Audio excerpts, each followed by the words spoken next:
Continuar aqui a última aula hoje nossa para encerrar a matéria, né? Foi só prova e sub mais para frente. Então, ó, ontem a gente começou esse capítulo 8 aí, que é relacionado ao processamento paralelo, né? Coloco processamento paralelo, mas é você pensar em múltiplos processadores, né? Quando você tem aí mais de um processador para fazer as suas tarefas aí. Então, no de ontem, a gente viu as duas primeiras arquiteturas aqui, né? As do final aqui, né? Que é múltiplas instruções, múltiplos dados, como se eu tivesse várias unidades de controle para fazer isso daí. A gente viu os dois aqui de memória compartilhada, né? Que é o SMP e o NUMA. Só que ainda faltou memória distribuída, que é o cluster ali no caso, né?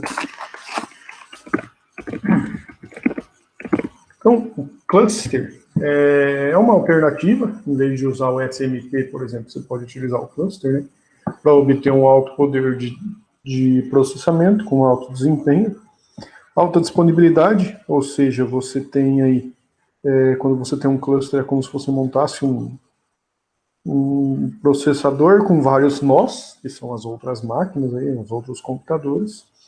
E se você tem isso daí com um cluster com 100 computadores, se você perder um, você não afeta o desempenho do seu cluster, né? Então, essa que é a ideia da disponibilidade. E usado bastante para quando você quer fazer uma aplicação servidora, né? Quando você quer colocar um programa lá, um servidor, e esse servidor vai precisar calcular alguma coisa, e esse alguma coisa precisa de bastante poder de processamento. Então, o que acaba fazendo? Juntando aí vários computadores para trabalhar junto, como se fosse uma tarefa só, né? No cluster, não é reconhecido os nós individualmente, ou seja, eles são vistos como sendo uma unidade só, igual a ideia do RAID. E as características do cluster dependem de como você vai ter a sua configuração. Por exemplo, aqui é mostrado dois computadores, né? Você poderia ter mais outros computadores, como se fosse um para cá, e aí por diante, né? Mas mostrado dois, onde nesse computador aqui, você tem, por exemplo, dois processadores aqui, unidade de memória, dispositivos de entrada e saída. Do lado de cá, a mesma coisa, pode ter dois processadores, ou pode ser um processador só, entrada e saída e memória. Aí você tem um canal ligando esses computadores, você pode pensar aí na rede, né, na internet, e eles vão funcionar de forma, nesse exemplo, sem compartilhamento, né? Então é como se eu tivesse aqui o disco, então as informações podem ser salvas nesse disco aqui e nesse outro, né? Dependendo de qual computador vai salvar isso daí, você vai salvar em um disco ou no outro. Já uma segunda configuração que eu posso ter é usar aquela técnica lá, ó, lembra do RAID, né? Posso pegar esse disco e esse daqui de dois computadores diferentes, ligar eles em RAID, né? Ou seja, vamos supor que é o RAID 1 lá, por exemplo. Então, vamos supor que é o RAID 1. RAID 1 é aquele que faz uma cópia das informações. Então, tudo isso daqui, vamos supor que é um servidor, né? Então, posso ter alguma coisa que vai ser salva nesse servidor. E se esse servidor está com o RAID 1, tudo que eu salvar nesse disco aqui, ele vai salvar como cópia nesse disco, né? Então, isso daí você acaba gerenciando essas informações de modo mais fácil para tentar controlar quando você tiver problema desses tipos aí. Alguns outros métodos de clustering, principalmente esses dois aqui, ó, os dois primeiros, secundário passivo e secundário ativo, são usados, por exemplo, para quando você precisa ter páginas web aí armazenadas, né? O secundário passivo, vou representar como se fosse aqui dois discos, né? Então eu tenho dois discos aqui, como se fosse o servidor. Vou colocar aqui, ó, que é esse desenho do lado esquerdo, e 2 vai ser o desenho aqui do lado direito. Então aqui é o 2. E aqui o 1. Secundário passivo, qual que é a ideia? É como esse servidor aqui, ó, estivesse on, né? E eu tenho um outro servidor como se fosse cópia do primeiro, só que ele está off, como se ele tivesse desligado, né? Como se tivesse, ele está ligado. Tudo que eu faço, vamos supor que eu desenhei alguma coisa aqui no primeiro servidor, né? Teria que desenhar a mesma coisa, e não ficou a mesma coisa, nesse segundo aqui, mesmo ele estando off. O off, nesse caso aqui, é porque todas as requisições no servidor vão chegar no servidor que está on. Então, chega uma requisição, eu faço no primeiro, esse segundo, que é uma cópia, eu faço a mesma coisa, replico a mesma coisa. Quando der problema no servidor, vamos supor que acontece um problema com o seu servidor, né? Que está usando, lógico, o método de clustering. Dá problema nesse servidor aqui, né, no que estava on, automaticamente esse servidor que estava de modo passivo, né, como se ele estivesse em background, funcionando, mas não ativamente, ele se transforma em on, né? Então, um secundário, né, o servidor secundário, assume caso dê problema no primeiro, né? Isso daí, pensando na parte de implementação, de você projetar algo desse tipo, aí é relativamente fácil de você montar.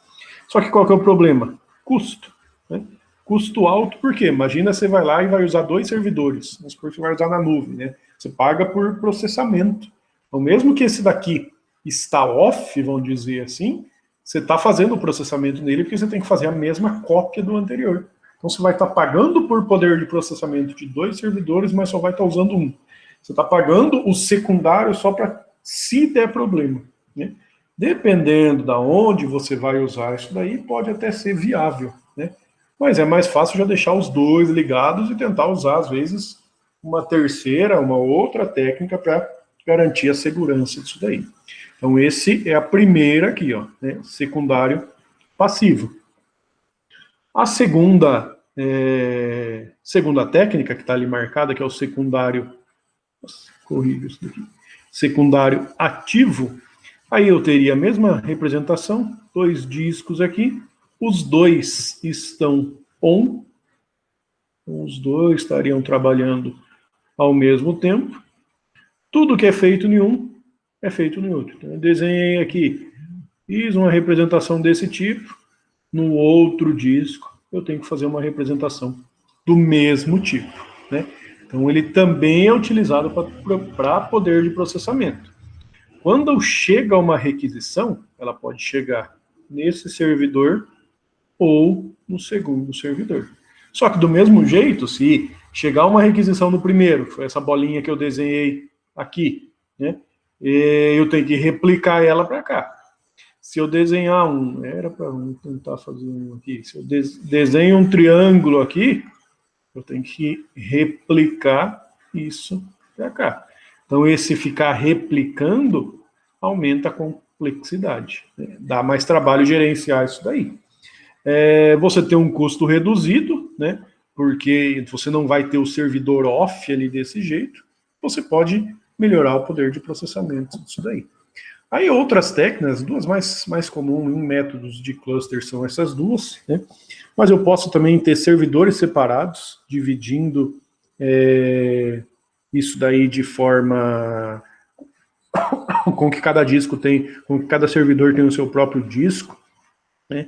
Oferecendo, por exemplo, uma alta disponibilidade, não deixando que o servidor fique fora do ar, por exemplo. Eu posso ter os servidores conectados diretamente no disco, né? Ou seja, ligar o disco nos servidores. Eu posso ter que os servidores compartilhem disco, tenham um disco só específico para isso daí, né? Então são técnicas que como eu posso usar o clustering para fazer representação de servidores aí. E só voltando ali às vantagens, né? Escalabilidade absoluta, que é, com um cluster eu consigo aumentar o poder de processamento, então o poder de um computador sozinho, vamos supor que ele é X. Se você monta um cluster com várias máquinas, você vai aumentar esse poder.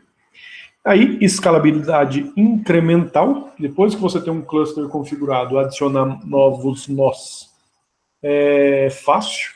A alta disponibilidade, né? Você tem lá 20 computadores, você perdeu um, relativamente você não perde nada, né?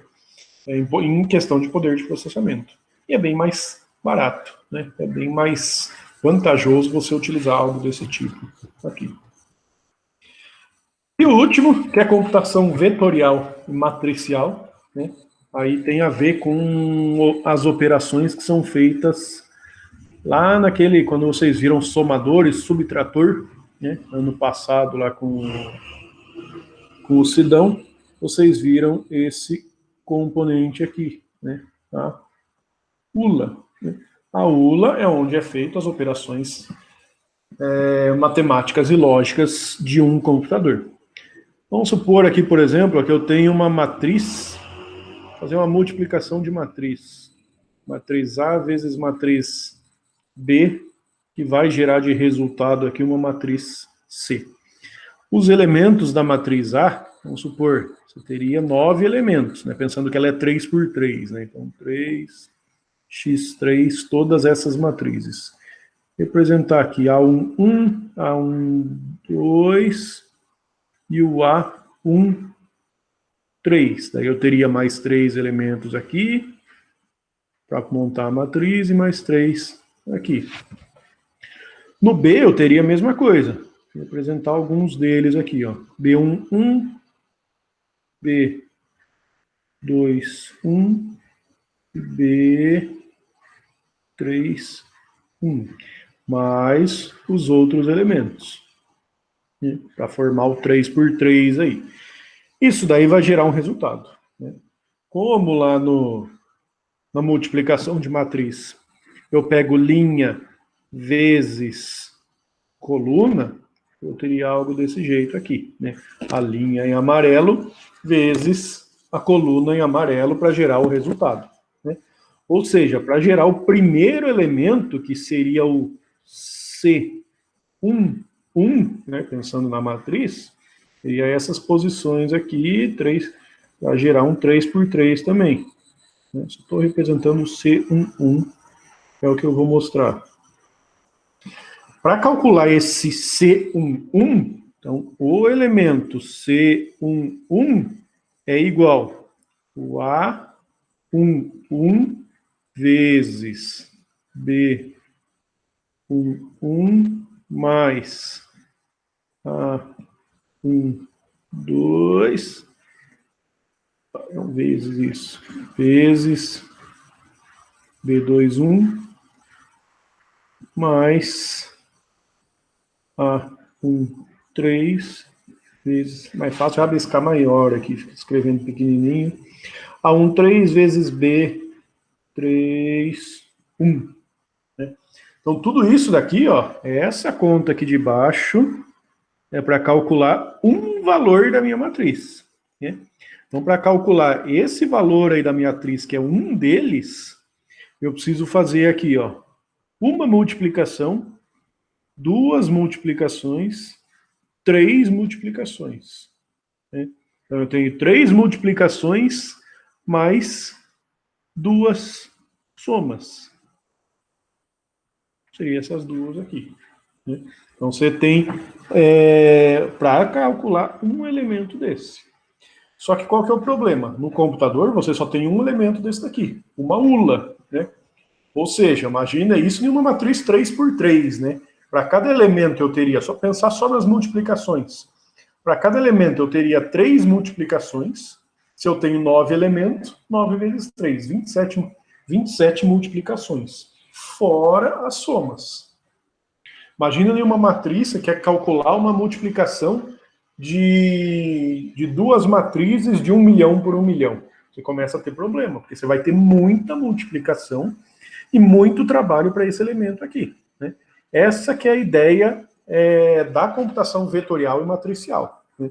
É pensar em problemas que você precisa de muito processamento e sempre relacionado com a ULA, processamento matemático, o vetorial aí no caso, que é quer dizer números grandes, né? Então, aqui eu usei o exemplo da matriz. Um outro exemplo que eu poderia pensar, para onde usar essas técnicas aí, imagina que eu falo para você, ó, eu quero que vocês façam uma calculadora de trabalho. Né? Eu passo, ó, eu tenho um trabalho de programação, você pode fazer uma calculadora em qualquer linguagem. Né? Soma, subtração, multiplicação e divisão. Simples, ou não? Se passar aí um trabalhinho desse aí, fazer uma calculadora com as 4 operações matemáticas. Simples, né? Tá, você pensaria, tá, beleza, é fácil de fazer, é algo que o computador vai conseguir resolver. Mas pensa que agora eu quero que a quantidade de casas decimais, né, da minha calculadora consiga representar números muito grandes. Vamos supor que as operações matemáticas têm que representar números na casa de 2 bilhões. Ou seja, você vai fazer, por exemplo, uma conta. 2 bilhões e alguma coisa, mais 5 bilhões e alguma coisa. Qual que é o problema disso daí? Você vai fazer em C, você pensaria, vou colocar, em vez de criar uma variável int só, eu crio uma variável long int. Só que mesmo com o long int, você não consegue representar número na casa de bilhões. Ou seja, você já tem problema para fazer isso daí. Né? Então essa é a ideia aí da computação vetorial. Trabalhar com números de alta precisão. Ou pode ser um número muito grande, no exemplo aí que eu usei de 2 bilhões, ou pode ser um número muito pequeno, né? Vamos supor, eu tenho que representar números na casa de 0,000, um monte de zero aqui e mais uns números. Né? Ou seja, representar esses números aqui dá trabalho. Né? Aí você não conseguiria fazer uma calculadora direto no C com isso daí. Né? Então a computação vetorial e matricial vem para resolver esse tipo de problemas. Né? Aí, aqui são, como está falando, como o conteúdo aqui puxa um pouquinho mais para a arquitetura, é como que a arquitetura vai trabalhar com isso. Né? Que você, pensando no exemplo aqui das multiplicações da matriz, você teria muitas operações para serem feitas com a ULA. Então, a arquitetura mudou para tentar resolver com isso daí. A hora que a gente vai para um nível mais acima, né, para um alto nível, aí as linguagens de programação podem oferecer técnicas que conseguem representar os números aí, os 2 bilhões, alguma coisa, de forma diferente, para tentar jogar no computador, usar essas técnicas que a arquitetura vai dar para melhorar isso daí. Né? Então, aqui é alguns problemas que você tem disso daí, que a arquitetura vai tentar resolver para você. Né?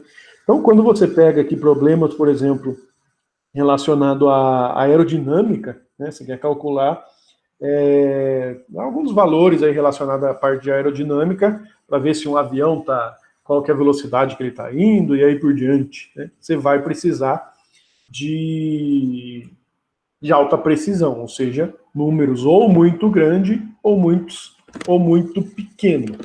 Mesma coisa se você pega a previsão do tempo, né? Meteorologia aqui, ó. Essa previsão do tempo, como que é feito isso daí? É feita com base em dados anteriores, né? Então, hoje está chovendo, como que eles previram a chuva? Você vai ter, como que está o vento nas cidades, como que está a umidade, como que está um monte de informação, né? Então, eles precisam de grande quantidade de dados e de uma alta precisão para calcular isso daí. Mesma coisa do meio aqui, ó, né?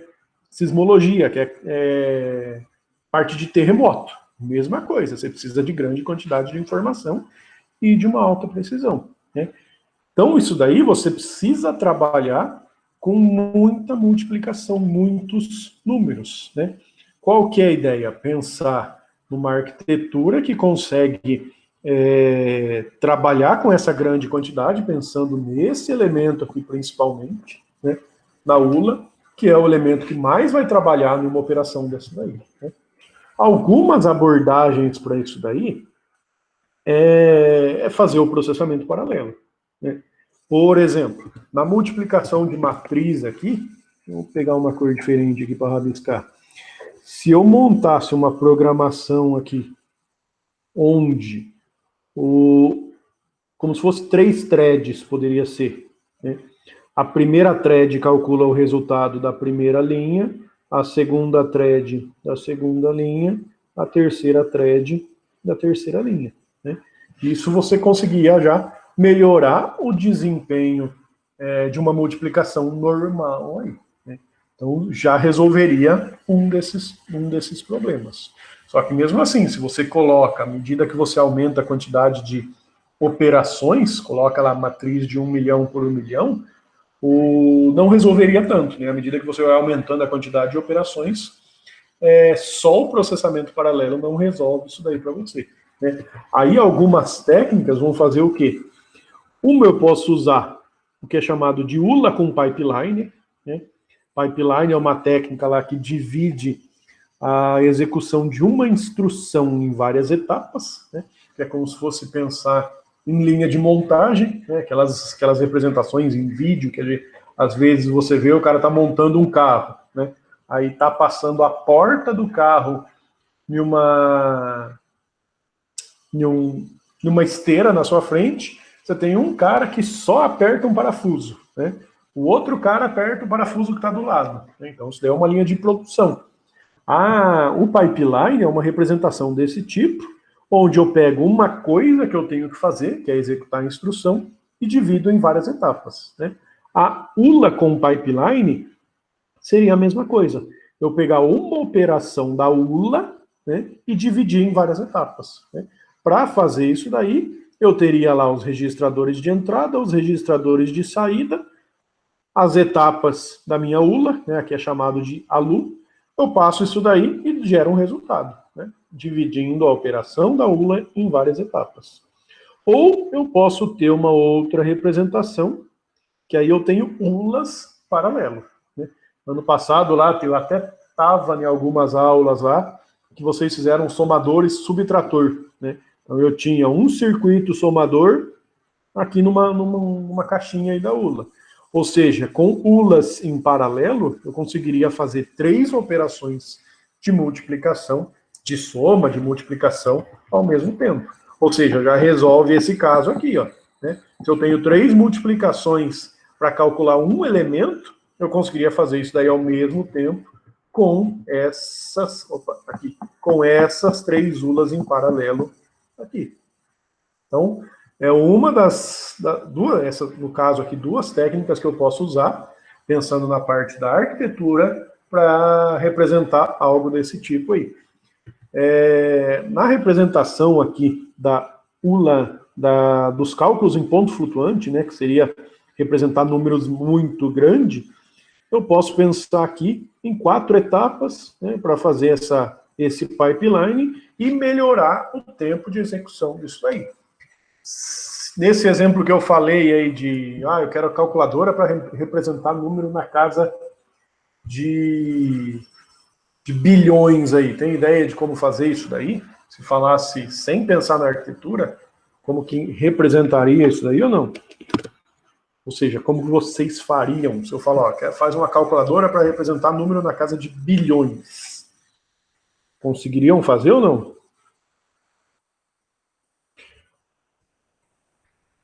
Uma das ideias é você representar os números como ponto flutuante. Lembra lá da química? 6,02 vezes 10 a 23? Lembra desse número aqui, lá da parte de química aí do ensino médio? Isso daqui, se não me engano, lá na química era o número de mols num átomo, alguma coisa assim, né? Só que, ó, esse valor aqui, 6,0 vezes 10 a 23, é um valor muito grande. O que ele fez? Pegou esse valor muito grande e representou em notação científica, que é esse formato aqui. Ou seja, se você tentar representar um número nesse formato, você diminui a quantidade de coisas que você precisa para representar esse número, né? Eu precisaria ter um valor para representar aqui, né? Posso chamar isso daqui de significando, o sinal, positivo ou negativo, a base, que seria o 10, e o 23, que é o expoente, né? Esse vezes 10 a 23 aí deve ser na casa de trilhões né? Nem lembro quanto, nem sei quanto que dá vezes 10 a 23 aí. Né? Mas você está representando com pouca coisa aqui, um número muito grande. Né?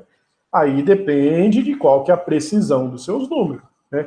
Porque se eu falar, eu quero representar, o número é 6, 0, 1, 2, 3, 4, 5, 6, 7, 8, 9, 1, 1, 2, 2. Se você começar a ter números aqui, esse daqui é vezes 10 a 23, só que você só vai adicionar 0. Se você quer representar todos esses números aqui, você precisaria de mais bits aqui embaixo para representar esse número, né? Mas eu consigo representar isso daí também, né? Então, a notação científica, que seria essa representação, ajuda, mas se pensa lá, na casa de bilhões, se você vai ter 100 bits, e todos esses bits são significativos, você não pode arredondar, você ainda teria problema nisso daí. Né? Então, dá para fazer algumas coisas aí com a notação científica, mas dependendo do que você precisa, você ainda teria trabalho. Né? Então, um dos jeitos é usar isso daqui, ó. Resolveria em alguns casos para você. Aí, então, já que falou das 4 arquiteturas, né, tudo que a gente viu lá, por exemplo, relacionado a processos, ficaria mais complexo. Né? Na hora do escalonamento lá, ó, eu tenho que fazer o escalonamento para mais de um processador, tudo ao mesmo tempo. Né? Ou seja, enquanto eu estou escalonando para um processador, eu tenho que escalonar para outro processador também. Eu tenho que escolher 2 processos. Na parte de memória, mesma coisa. Eu tenho que buscar onde está na memória um processo, porque ele vai ser executado em um processador. Eu tenho que buscar um pedaço de um processo, porque eu estou usando memória virtual, e um dos processadores vai usar um pedaço desse processo. Né? E é para um processador, o outro pode nem estar usando a memória virtual, porque está em um processo que é de tamanho menor. Então, memória é a mesma coisa. Entrada e saída, mesmo exemplo, tudo mais complexo. Né? Eu tenho grandes quantidades de dispositivos, né? Ou seja, cada vez mais você está usando mais dispositivo, mais periférico no computador, e uma hora você está usando para um processador, outra hora para outro. Né? Então, tudo no sistema operacional fica mais complicado quando você tem vários processadores. Né? E quando você coloca lá aquela sequência que eu comentei, né? Vocês já estão tendo redes aí, né? Você viu SO, já estão tendo. Estão tendo já, né? Isso, acho que é agora. Estão tendo redes lá, então vocês já estão ligando aí, por exemplo, um processo com outro, a hora que você monta lá, por exemplo, uma conexão TCP, né? Vocês devem ter visto isso daí já. Uma conexão TCP, você está ligando um processo com outro por meio de uma ligação entre esses dois processos, né? Por meio de um canal de comunicação entre esses dois processos, que é o socket. Né? Mesma coisa, a hora que você pega, eu estou montando, vou fazer uma troca de mensagens usando o UDP. Ele vai trocar mensagens entre dois processos do mesmo jeito, só que como é feita essa troca é de forma diferente em relação ao TCP. O TCP garante algumas coisas, o UDP não. Então, quando você coloca isso daí no sistema distribuído, você tem mais problema, né? Por isso que eu comento bastante dessa sequência de matérias aqui, porque você acaba tendo que lembrar de conceitos das outras matérias, às vezes, para entender como que funciona isso daí. A hora que você pega lá uma rede que você pode ter aqui, a parte do núcleo da rede, por exemplo, backbones, elementos internos da sua rede aqui, até chegar lá em roteadores ou ISP, né, devem ter visto essa palavra já também, roteadores, até você chegar aqui no seu computador, né, isso daí passa por várias redes, por vários elementos, isso daí. E é utilizado lá os protocolos para fazer essas trocas de mensagem, né? Tanto que aqui fala, protocolo orientado à conexão e protocolo sem conexão, né? E aí já entra aí, por exemplo, você poderia pensar no TCP e no UDP, né? Que é um com conexão e o sem conexão. Não, a mesma coisa. Ele dá até um aqui exemplo, mas como vocês já estão tendo aí a parte de redes, né? Aqui ele fala lá do DNS. Na hora que você digita um site, ele precisa fazer a conversão, pegar esse endereço, converter para o endereço IP dele, que é a função do DNS. Depois ele precisa abrir uma conexão TCP com esse endereço, servidor. Depois ele manda uma requisição HTTP para solicitar a página que você está acessando aí. Né? Então, tudo isso daí envolve todos esses conceitos aqui. Depende lá, se o servidor é distribuído, é duplicado, por exemplo, né? Vai colocar isso daí em rede, precisa de um jeito para gerenciar esse servidor. Né? No computador onde está acessando, você tem um processo rodando, esse processo roda em cima de uma arquitetura e funciona em cima dos elementos básicos, por exemplo, que é a partir de circuitos digitais. Lá, memória, por exemplo, que eu comentei, memória SRAM, que tem, por exemplo, num disco SSD, lembra lá? Tem um pedaço de memória SRAM, memória SRAM é formada por flip-flop. Né? Memória DRAM, aí já é aqueles capacitores. Né? E finaliza aqui, ó. Acabou nosso conteúdo aí. Última aula aí desse semestre nosso, né? Semana que vem já, né? Isso, dia 2, se não me engano, a prova. Aí só fica as prova e sub aí mais pra frente, certo? Então, ó, colocar aqui mesma coisa lá, ó, escrever as duas. Escreva.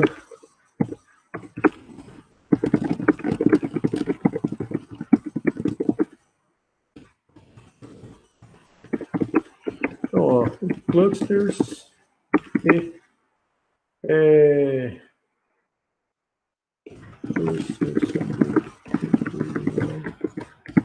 inicial. É simples aí, ó, só para finalizar o conteúdo, certo?